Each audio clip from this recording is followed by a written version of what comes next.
All right, here we go, back again. This time we're going to talk about something called the empirical rule, and also known as the 68, 95, 99.7 rule, and the normal model, and how that applies, this normal model. But first of all, let's talk about the empirical rule. And I like my students, it's like what I like to do in front of my classes. I just say, empirical rule, and the students all do this. And that's how they start. And then this is what you do. You say, 68, 95, 99.7. Or you don't have to really end like that, but I want you to remember this.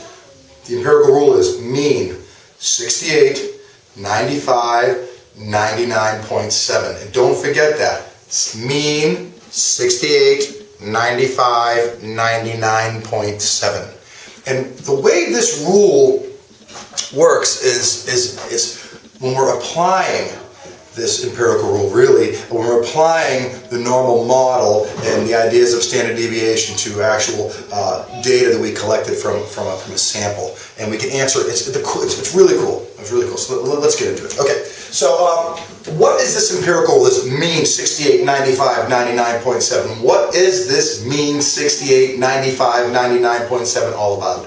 Well, if I go out to nature and this thing, have you heard of the bell curve? Well, what it is, it's like a normal model that we use when we have data whose histogram is unimodal and symmetric. So suppose I go out and I want to see how many acorns can fit in a chipmunk's mouth, right? So I run around and I tackle a bunch of chipmunks and I jam acorns in their mouth, and I keep a tally, I keep a count of how many, this one had 12, this one had 15, and I do it for lots and lots and lots of chipmunks. I'm out all day, I'm climbing trees, I'm pulling them down, and I'm stuffing them in, and they're getting all stuffed.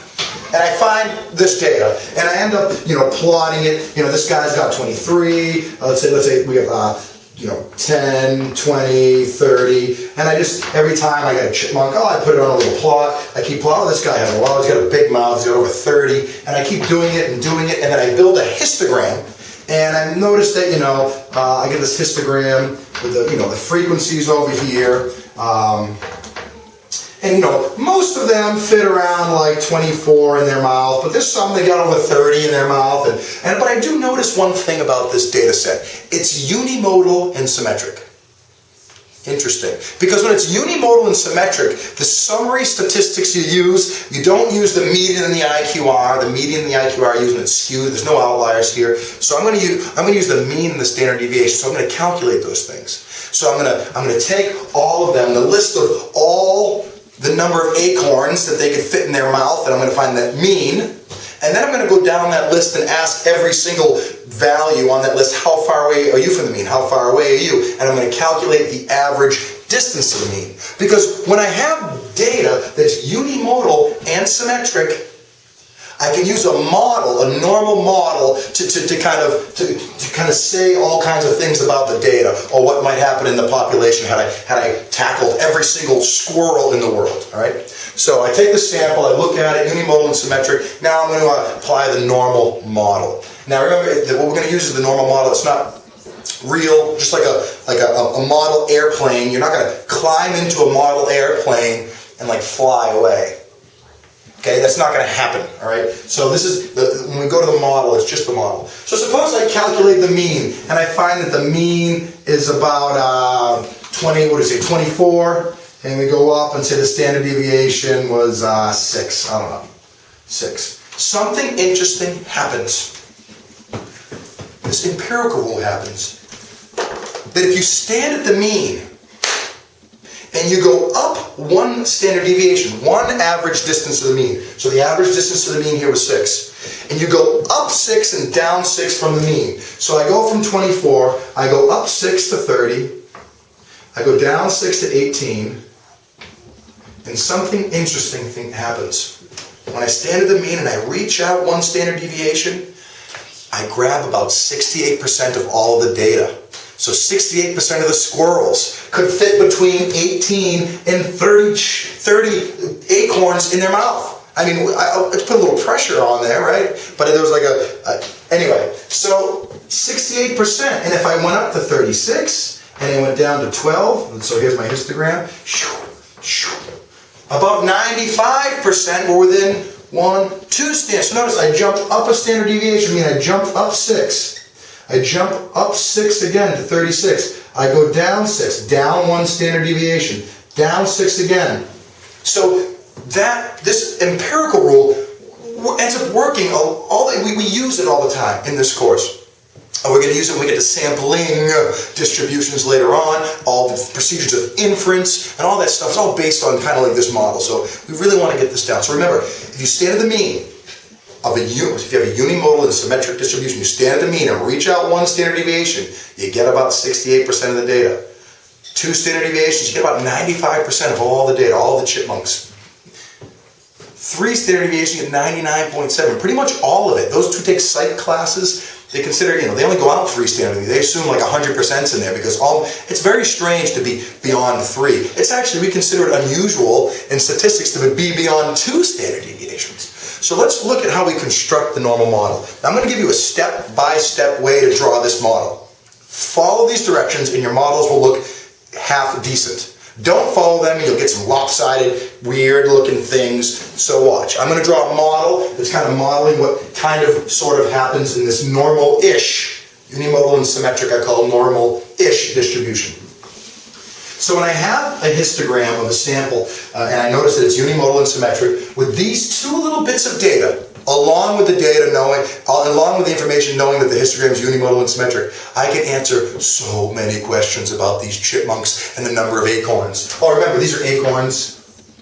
Acorns. We're talking about chipmunks. Here we're talking chipmunks. Okay, here we go. I'm going to draw a normal model, and the normal model is a histogram. It's like remember that unimodal and symmetric? It's like a perfect one. Now, here's how I do it. The airplane, pretend that your pencil is an airplane taking off. Well, I forgot something and I got to land. So it should be smooth. Smooth, okay? Oh, mine's going downhill. Oh wait, did I just turn this? Oh yeah, whoops, mine's going a little bit downhill. So oh man, let me fix mine a little bit there. All right, whatever, doesn't have to be perfect. So, now I got this thing, it's kind of symmetric. Here's how I label my normal model. I split it right down the middle. Like that. Then I go out, I leave a little bit of area here, leave a little bit of area here. Then, notice these areas are about the same. Then I look at this distance and try to split it right down the middle, right down the middle. And those are the steps to start the drawing of the normal model. I'm going to go over it again because it's that important. Follow these steps when you draw it. You can even write on your paper, my first model ever. Yay! Here we go. I'm going to draw a big one here. Ready? Ready? Airplane takes off and lands. Okay, not perfect, but good enough. All right. Now this model actually goes off forever in both directions. We're going to talk about that later on. But anyway. Go right to the peak, the mode. It's unimodal and symmetric, so the mean, the median, the mode are all right here. Cool. Go out here, leave a little bit of area. Go out here, leave a little bit of area. Split this one in half. Split this one in half. Now, I make my students, when they draw a normal model, every day for like a month, I say draw a normal model, or the normal model, and my normal model has all of this stuff in it, lots of information.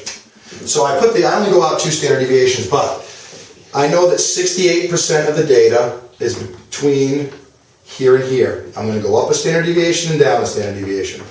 When I go up another one, I get 95% here and here. Okay, does that make sense? And then I say, all right, well, suppose this is the histogram of all the chipmunk stuff. I'm going to put the information down here at the bottom. Okay? But I'm going to put it underneath 2 layers of stuff. And down here is going to be my bottom layer. This is going to be my data value, and I like to call that X. So I'm going to call this bottom row X. And that's where I actually put my data. So the mean is the very middle, like we saw in the histogram, 24 acorns. That's the average chipmunk can fit about 24 acorns in their mouth. I go up 6 to 30, up to 2 standard deviations, 36. I'm going to go down 6 to 18. Down 6 more to 12. So that's the number of acorns, okay? Now, X is my data value. I'm going to put in the top row here something called percentile. And I like to write percentile, so I don't forget. Remember what percentile is. It's the percent below you. Okay? And then here I'm going to put something new that I'm going to introduce to you in a minute. But before I do, let's take a look at this empirical rule and we can do lots of stuff. Watch. Well, it's 68% of the data is between here, one standard deviation up and one standard deviation down. What percent do you think is here? Half of 68, right? So I get 34% is between the mean and one standard deviation up, and 34% is here. That makes sense? See that? 34%? Okay, and then think about this, ready? If I'm holding 95% of the area, or 95% of the histogram, or 95% of the data is here, if I'm holding 95%, what percent am I not holding? 5, because it's 100% is everything. So I'm missing 5% when I'm holding 95% here, and remember, that's split down here and up here. So if that 5% is split, I've got 2.5% down here, and 2.5% above here. And I call anything out here unusual. Unusual. This is the land of the unusual. Okay, anything out there, more than 2 standard deviations. And what do I have left? Because the area under this, 100% of the data is in there. When you add it all up, you find out this is 13.5%, and this is about 13.5%. And you can put your percents in there if it makes you feel good. Or you can do 0.135, 0.025, whatever. So now that gives you the area under the curve. Only 2.5% of the data is down there. So only 2.5% of the chipmunks could fit less than could fit 12 or less. Only 2.5% could fit more than 36. So if you're a chipmunk and you go, I can fit 30 acorns in my mouth. See? You're like, look, well, 30, if you could fit 38, if you could fit 50, you'd be like more than everybody. But if you're like a chipmunk who's like, I can only fit 27 acorns. Well, dude, 27 acorns, man, that's not too shabby. That's more than half. That's good. Everyone's like, oh, I don't want to be average. What's wrong with being average, man? Most of us are. Most people are. Don't worry about it. We're all 68% of us are. We're all like in this, most of us, you know. So, just, you can like blend in with the crowd, you know. Anyway, these are the percents between each of these, right? So I'm going to put percentile. That's a percent less than me. So if I'm in the 12th percentile, that means 12% scored lower than me on some tests. So here we go. Well, what percent could fit less than 12? Look at this. There's only 2.5%. So only 2.5% fit less than 12. 2.5 plus the 13% in here. 13.5 is 16%, or to the left of here. 50 percentile, obviously the 50th percentile. 50% are less than it, 50% or more. Here, 16% fit less than 18 in their mouth. 84% could fit more than 18. 50 plus that 34 is 84% or less than here. 97.5. So these are percentile, okay? Don't forget it's percentile, percent to the left of it, okay? Now I'm going to introduce you to another new concept. This middle guy here is a number that tells us how many standard deviations we are away from the mean, okay? So if you're 1 standard deviation above the mean, then your special number is 1. If you're standing at the mean, your special number is 0, because you're at the mean. If you're 2 standard deviations above the mean, your special number is 2. That special number is called a z-score.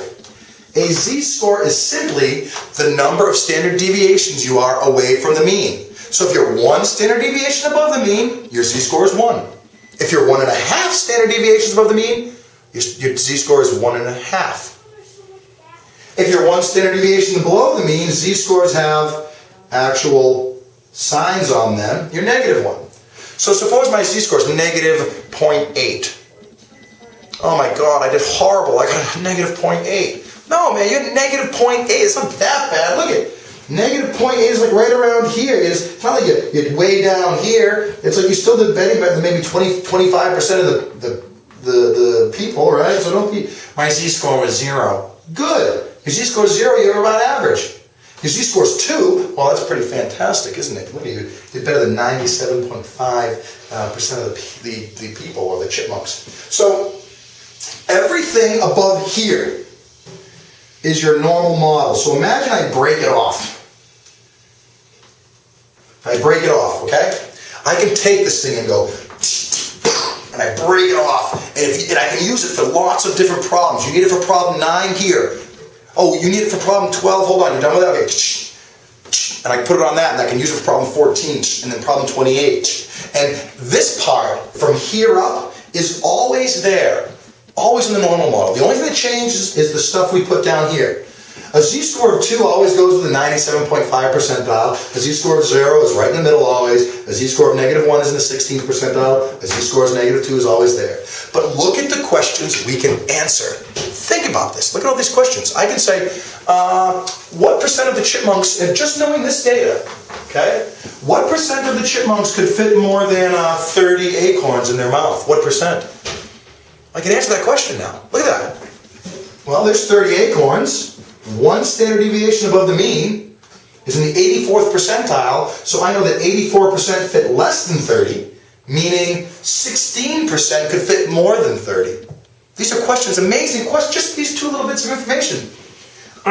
What percent of the chipmunks could fit between 18 and 24 acorns in their mouth? Between 18 and 24 acorns, what percent of all the chipmunks fit between those? Well, let's see. Well, that would be between a z-score of -1 and 0. 34%. 34% are between 18 and 24 acorns. So about 1/3, 34% of all chipmunks fit between 18 and 24. Makes sense? Can you see that? I can even make estimates, and you're going to have problems. They're going to ask you kind of calculate these weird ones that aren't like right on here, but you can look at this to kind of give you a clue. So you'll have obviously the problems you're going to do in AP Stats are going to be more complicated than the number of acorns chipmunks you can stuff in a chipmunk's face. But suppose that, you might get this. About what percent could fit more than 32.5 acorns? 32.5 acorns. Serious? Okay, let's see. Well, I'm looking at acorns. 30 and 32.5 is right around here. So a z-score of 1 point something. Let's see. More than that. So about 84% or less than here. 90. So this is about 90 percentile maybe. So more than that, I'd say maybe this is 90, about 10%. Just guessing. About 10. I can just go here and go and just look at this. I don't know, about 10%. You also get things. Well, I want to know how many acorns. I'm going to train my chipmunk, and I want him to be in the top 5%. So think about that. The top 5%. That means he has to be in the 95th percentile. So how many acorns is this guy going to have to get into that mouth? Well, the top 97.5 percentiles here, 95th's around here. So I don't know, somewhere between 30 and 36. How about 35, 34? So looking at this model gives you an idea of kind of what's going on. Like how many acres, the bottom 3%, you can see somewhere around 12. If you're in the 20th percentile, you may have somewhere maybe 20th percentiles here, maybe 18, maybe like 20 acorns. If you have 27 acorns, well, 27 is between these two, you're probably in like the 70th percentile. Or if you want to be in the 80s, let's say you want to be in the 10th percentile, you'd be down here, you need about 14 acorns or something. So you can see what's going on with the data, and you can build all of this always. You want to get this down, and then just take this and this, put the mean here, jump up a standard deviation down, down and down, or up 2 standard deviations, down 2, and then you have all of this is on every problem. This is just to each problem specific, this row, this is your data. And just pay attention to it, and you can answer all kinds of questions and get kind of a clue. The next video I'm going to show you actually how to calculate this stuff. And just one thing I want you to know. You cannot go from data value to percentile without traveling through Z. And you can't go from percentile to data value without traveling through Z. I'm going to show you about the flow chart next week. Not next week, next video. Please remember this. Mean 68, 95, 99.7. The normal model, not true, nothing's really normal, but they're normal-ish, unimodal and symmetric. 2 bits of information, along with knowing that the data is unimodal and symmetric, we can answer all these questions about percentiles and number of acorns, or whatever the heck the problem is saying, okay? Excuse my language, I said heck twice. All right, have a good day.